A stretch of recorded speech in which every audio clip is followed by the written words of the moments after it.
The law is quite prescriptive about what's acceptable and what isn't. So if you have a handheld mobile phone, as in you're holding it in your hand and using it while you're driving, then that is an offence and you will be prosecuted. Now, if you're stopped in a traffic jam or you're stopped at a red light, some people think that's an opportunity to catch up on messages or make calls. The law actually is quite prescriptive around that activity as well, and that is included in the offence. So stopping at a red light and using your phone still means that you commit the offence. The only safe way to make a call when you're behind the wheel is to stop in a safe place, turn your engine off, engage your handbrake and make your call. Legislation also goes further, and it talks about mobile communication devices and devices that are capable of sending and receiving data. So if, for example, in your car you had your iPad attached to the air vents in your car on a cradle, and you're interacting with that device, you were accessing it, sending information or messages while driving, then that is also an offence, and again, you're also liable to be prosecuted if you were to drive in that way.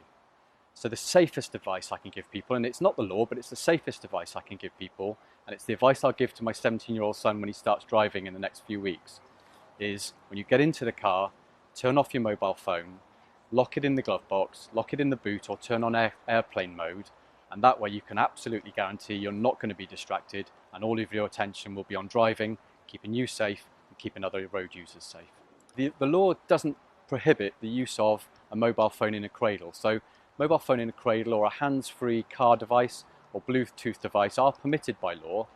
What your viewers will need to be careful of is that if they are driving a car and they are not in proper control or they're distracted by the device, which could happen if a phone is in a cradle, or if they're using the hands-free device, or indeed if they're eating behind the wheel or changing a CD, for example, then they commit a different offence of not being in proper control of that vehicle, and that's still just as serious, and the consequences of driving while not in proper control or while distracted can be equally devastating for them, their family, or for other people's families who are using the road as well.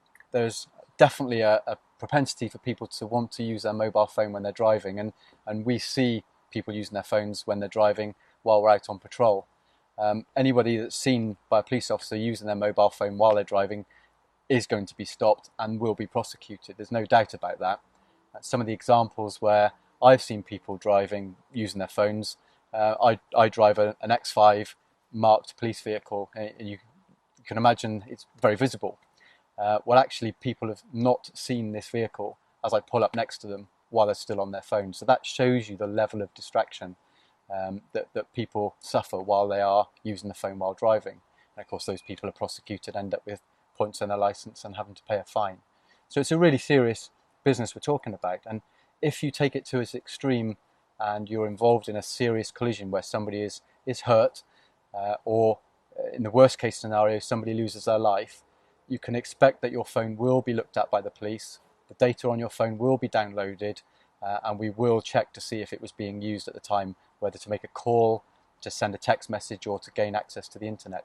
And if that is the case, then you can expect to receive a custodial sentence if you are found to be at fault.